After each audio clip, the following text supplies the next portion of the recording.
Magandang umaga, magandang tanghali at magandang gabi sa inyong lahat. Kung anong oras ka man nanonood, good day sa'yo. Andito na naman si Ma'am Zai upang ibahagi sa inyo ang mga impormasyon tungkol sa Rebolusyong Pranses na nagsimula noong 1789 hanggang 1800s. Kung ating titignan sa ating larawan, napakaganda ng bansang France sa kasalukuyan. Pero hindi lingid sa kaalaman ng mga tao, merong nangyaring kaganapan na nagbigay ng suliranin sa mga mamamayan ng France noong sinaunang panahon na siyang pag-aaralan natin ngayon. Ang France bago ang revolusyon. Ang lumang regime o rehimen. Isang haring Bourbon po ang humawak ng absolute monarchy na kapangyarihan sapagkat ang kanyang pamumuno ay nakabatay sa divine right of kings.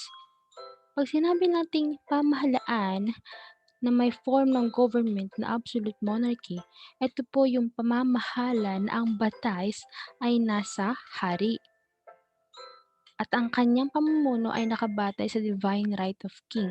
Pag sinabi nating divine right of king, ito po ay paniniwala na ang kapangyarihan ng isang hari ay nagmula sa kanilang Diyos para pamunuan yung bansang kanyang sinasakupan, particular na sa ating lesson ngayon, ang bansang France.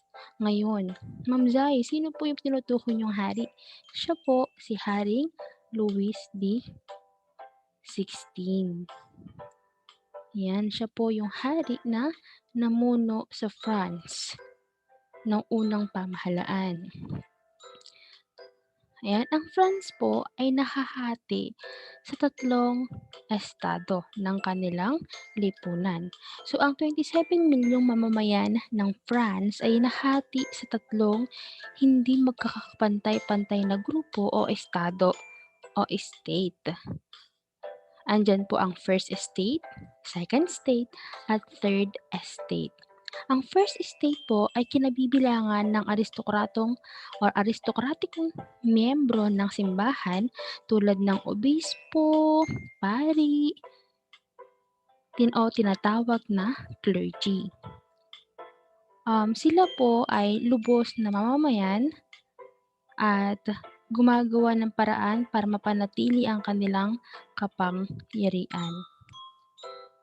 So sila ay may 1% lamang sa kabuuang populasyon ng France. Pero po sila ay nagmamay-ari ng 10% na lupain ng France. Sila rin ay hindi sinisingil ng taile o taya o tinatawag nating buwis. Pag sinabi naman nating second state or sila yung nobles, sila po ay mga dugong bughaw o mga mayayaman na kung saan sila ay katumbas ng 2% na populasyon ng France at nagmamay-ari ng 25% ng lupa. So, katulad po ng first estate, hindi rin po sila nagbabayad ng buwis. Kung inyong titignan, napakasarap ng kanilang buhay. Ang sarap ng buhay ng first estate at second state kasi hindi po sila nagbabayad ng buwis. Ang mga second state rin po ang may kontrol sa pamahalang militar, korte, pamahalaan. So, hindi rin katulad nga po ng sinabi ko kanina, hindi rin po sila nagbabayad ng buwis. At ang pinakahuli ay ang third estate. Kung inyong titignan, mas marami ang bilang ng third estate kaysa sa first and second state.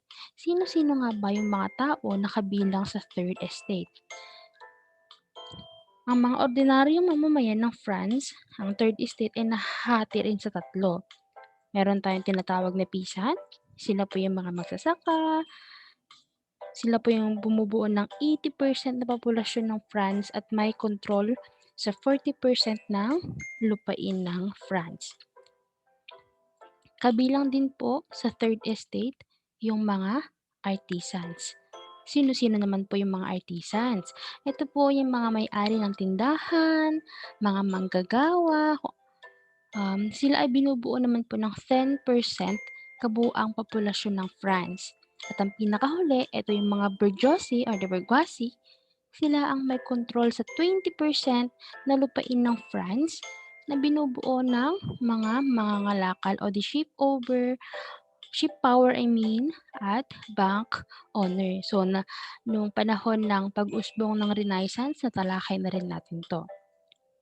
So, bakit nga ba nagkaroon ng revolusyon sa France?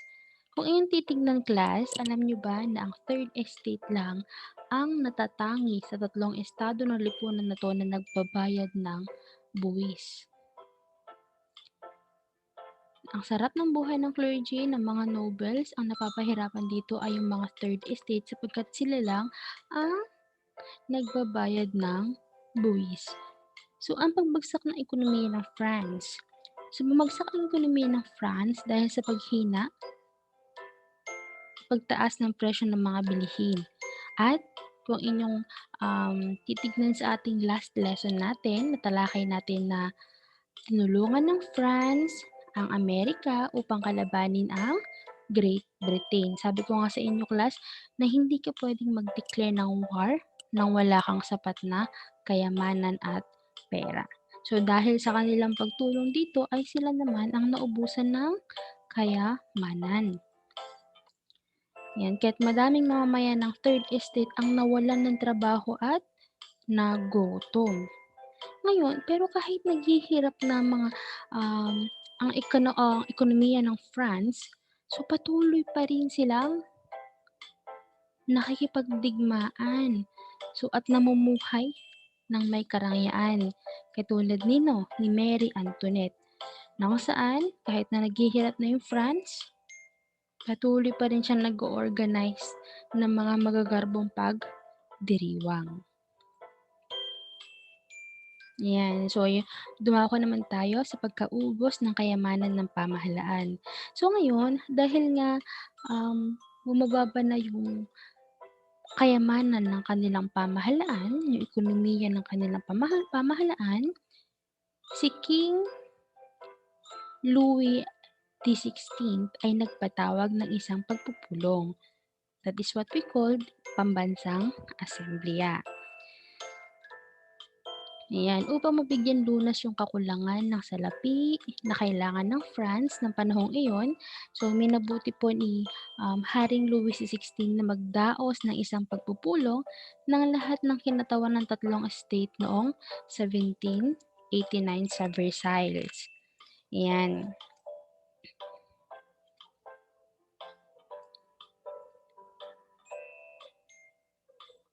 Ayan, sa ating pagpapatuloy class, ang first at second state ay mayroong tig-tatlong o tig-tatlong, tig 100, 300 na kinatawan, samantala ang third estate ay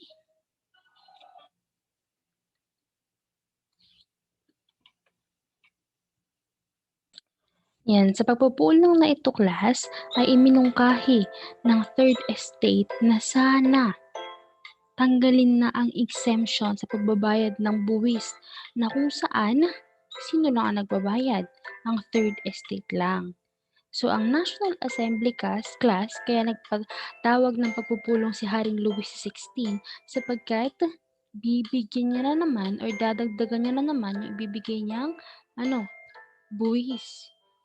Papatawan niya na naman ng karagdagang buwis yung mga third estate. Yun yung nakita niyang paraan upang matugunan yung pag-ubos ng kayamanan ng bansang France. Ngunit, ito naman ay tinutuligsa ng third estate.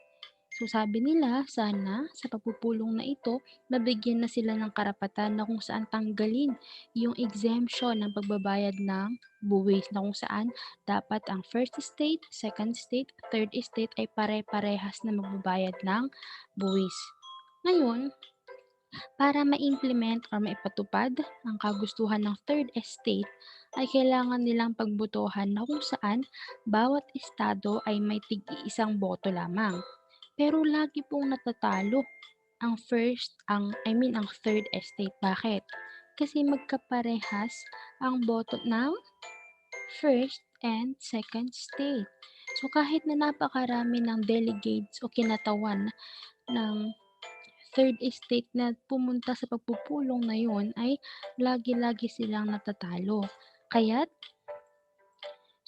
gustong baguhin ng third estate ang sistema na kung saan ang boto ng lahat ay bibilangin. So kung madaling sabi, kung ang third estate boboto silang lahat ng 1-2 sa malamang ay mananalo sila. Pero ito ay hinarang ni Haring Louis XVI. Okay, ayaw niya ng gano'n. Ngayon, hindi nagustuhan nito ng third estate. Yung pagharang ng hari na yun sa kagustuhan nila ay hindi rin nagustuhan ng third estate. Kung kaya't, noong July 1789, tinalaga ng third estate ang kanilang sarili bilang National Assembly at sumulat sila ng sarili nilang constitution. Yan. Ngayon, dahil nga hinarang na sila ng hari na makapasok muli sa pagpupulong sa Versailles, pumunta sila. Ayan. So, naghanda si Haring Louis XVI ng militar upang buwagin yung pagpupulong na nagaganap sa mga third estate. Pero hindi pa ito natutuloy. Bakit? Kasi rumisponde yung mga ordinaryong mamamayan ng France. So, ayan. So, ngayon, sa oath of the tennis court, dito, lumagda yung mga third estate at sinasabi nila na sila ang pambansang assembly or the state general. So, yan, ang pagbagsak ng Bastille. So, July 14, 1789, dahil lumalala na yung labanan, so sinugod ng mga galit na mamamayan ang Bastille. So, ano po ba ang Bastille? Ito po yung kulungan ng mga napagbibintangan na kalaban ng hari. At ito po yung taguan ng mga armas. Ayan. So, after bumagsak, yan, yung paglusob ng mga ordinaryong tao sa Bastille ay nangangahulugan na sila ay naghahangad ng bagong pamahalaan. So after bumagsak ang Bastille, nag-conclude si Haring Louis na hindi na niya maaasahan yung kanyang mga sundalo. So, dahil most of the soldier, bakit anong ginawa nila? Umanib po sila sa mga third estate. Ayan. So, lumalaganap na yung mga revolusyonaryo. Nagkaroon na ng mga sundalo yung mga revolusyonaryo at yung kanilang badges ay merong kulay na puti, pula, at bughaw. Na kung inyong titignan, ito po ay mga kulay sa watawat ng France. So dahil sa paglaganap ng mga revolusyonaryo, nagwakas ang pamumuro ng hari. So by August 4, 1789, tuluyang winakasan ng mga revolusyonaryo ang karapatan ng first and second estate. Okay. Yan. So, by August 26, 1789, idineklara ng National Assembly ang Declaration of Rights of Man and the Citizen. Yan, na kung saan ibinatay ito sa Declaration of Independence ng mga Amerika. So, ang Declaration of Right of the Man ay may kaugnayan sa revolusyonaryong pangkaisipan. Bakit? Kasi ang lahat ng mga tao ay malaya, may pantay-pantay na karapatan, ang tao ang nagpapatakbo ng pamahalaan, walang exemption sa pagbabayad ng buwis at may freedom sila na magsalita. dito po nakasaad yung karapatan ng mga tao sa France. Na kung saan, dahil nga sabi ko nga po sa inyo na lumalaganap na yung revolusyonaryo, nawakasan na nga po yung kapangyarihan ng first and second state, which is pati na rin yung hari. Yan, so naging basis rin ito yung Declaration of Right of Man ng ibang bansa para magtatag ng panibagong pamahalaan katulad ng demokrasya, katulad sa Pilipinas. 'Di ba nagkaroon din ng tinatawag nating ah, revolusyon, nagkaroon din tayo ng mga revolusyonaryo. Ayan. So, ang simbahan ay talagang tinutulog ng bansang France. Sa katunayan, ibinenta po nila yung mga kagamitan sa simbahan at pinandagdag yung kinita nila dito ay dinagdag para sa pondo ng kanilang bansa para matugunan yung pangangailangan ng kanilang pamahalaan. Ayan. So, pinaghiwalay din po nila yung simbahan at gobyerno. So, kalayaan, pagkakapantay-pantay at kapatiran. So, taong 1789 po, nang ang Constituent Assembly ay ang bagong katawagan sa National Assembly. So, from National Assembly, nagkaroon na ng Constitutional Assembly. Yan. So, the Constitutional Assembly or the Constitutional Monarchy. Ibig sabihin, mayroon na silang batas na sinusunod na nakasulat na written. So, yan. Ang pamungad na pananalita ng saligang batas ay tungkol sa deklarasyon ng mga karapatan ng pantao at mamayan na tinalakay natin kanina. So, binigyan din dito ang lipunang Pranses na kinakailangan nababatay sa mga ideya ng kalayaan, pagkakapantay-pantay at kapatiran. So, makalipas ang 2 taon class, by September 1791, lubusang napapayag si Louis the 16th na pamahalaanan ng France sa pamamagitan ng bagong saligang batas. Kahit na nawala yung kapangyarihan, ayan, hinikayat pa rin siya na pamahalaanan pa rin niya yung France pero sa isang kondisyon. Magkakaroon ng tinatawag nating Legislative Assembly na kung saan may mga tao na gumagawa ng batas. Sa Pilipinas, meron din po tayong ganon. Legislative, which is what we call the branches of government. Legislative, judiciary, and the executive. Legislative, which is sila po yung gumagawa ng batas. Yan. So, ang kapangyarihan ng mga nasa simbahan at mga maharlika ay nabawasan din at ang halalan para sa asembleyang bubuo ng batas ay idinaos. Okay, so Legislative Assembly po ay binubuo ng 745 na kinatawan, which is boboto po yung mga kalalakihan sa France na may edad 25 pataas na nagbabayad po ng buwis. Sila po yung magboboto sa 745 na kinatawan ng legislative. Parang sa Pilipinas lang din po, 'di ba nagbo-vote po tayo kung sino-sino po yung gusto nating maging senator. Ayan. So dahil nga po lumalaganap na yung revolusyon, may mga karatig bansa na natakot dahil sa mga nangyayaring kaguluhan sa France. Andyan na po si Austria at Prussia. So, maraming mga monarko sa Europe ang labis na naapektuhan ng pagsiklab ng French Revolution. Natakot sila na baka pati sila ay madamay sa pangyayaring ito sa France. Ngayon, bumalik tayo kay Haring Louis XVI. Siya po, gusto niyang tumakas sa France. Kung inyong titignan class, 'di ba, binigyan siya ng karapatan na pamahalaanan ulit ang France. Pero anong ginawa niya? Sinubukan niyang tumakas, pero hindi siya nakatakas, inaresto po siya. Kasi, okay, ang tingin ng mga mamamayan ng France na kapag ikaw ay tumakas, trinatraydor mo yung kanilang bansa. Hindi ka tapat na hari sa inyong pamahalaan.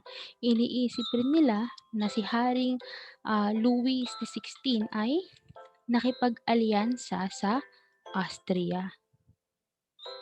Yan, kaya 1792 nag-declare ng war ang France sa Austria. So, pero hindi ito naging maganda, hindi naging maganda ang naidulot nito sa France. So, dahil sa kanilang hindi magandang naidulot, sino yung sinisi nila? Sinisi nila si Haring Louis the 16th. Okay? Next. Ngayon, by August 1792, nilusob ang Royal Palace and Legislative Assembly ng mga political group. And ang mga political group na to ay tinatawag nating Paris Commune. Bakit? Bakit nila nilulusob yung Royal Palace, yung palasyo, tsaka yung Legislative Assembly? Kasi nga po, gusto nilang suspindahin yung monarchy. Di ba kanina sabi natin absolute monarchy hanggang sa napalitan into constitutional monarchy. Pero monarchy pa rin, hari pa rin ang namamahala. Kaya nga 'di ba si Haring Louis the 16, pinakiusapan nila at napapayag nila na pagharian niya pa rin ang France. Pero yun nga, tumakas siya.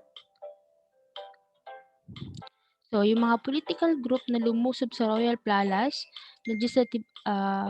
at Legislative Assembly noong August 1792, ano yung kanilang naging layunin? Bakit nila nilusob? Kasi nga po gusto nilang suspendahin yung monarchy, yung pamamahala ng hari. Ano yung papalit nila? Yung tinatawag nating National Assembly, na kung saan hindi na ito pamahalaanan ng pare. Yan. So, mayroon tayong tinatawag na guillotine. Ito pong guillotine na to dahil nga po sa ginawa ni Haring Louis XVI. Ayan. Heads roll up ang tawag dyan. Na kung saan yung mga tao na trumatraydor sa pamahalaan, sumusuporta sa hari, ay ginigilitan ng leeg. That is what we call guillotine. So, yung pagkamatay po ni Haring Louis XVI ay ganyan yung kanya ikinamatay. Ginilitin po siya. Kasunod nito, kinaumagahan, si Mary Antoinette ay pinugutan din ng ulo. So marami pa pong mga nangyayaring kaganapan sa France na siyang tatalakayin natin sa mga susunod na ating aralin. Kasama na dyan yung pamamalakad at pamumuno ni Napoleon Bonaparte. Ayan. So, September Massacre kasi noong Enero 1793 napugutan na ang Haring si Louis XVI and the same year si Haring Reyna Mary Antoinette. Dahil sa mga sunod-sunod na pangyayaring ito, class, ng pagpugot ng mga ulo, so idineclare nila ang France bilang isang republika. Republic. Ibig sabihin, pag sinabi nating republic, tao ang mamimili kung sino ang kanyang magiging leader. Republic. The Philippines is a republic, democratic republic country. Meron tayong pantay-pantay na karapatan, which is democracy. And then, republic, tayo yung mag-e-elect kung sino yung magiging presidente natin. Ayan. Sa mga susunod nating lesson ay pag-aaralan natin yung Reign of Terror na kung saan ang buhay ni Napoleon Bonaparte. Thank you so much. Sana marami kayong natutunan sa araw na to.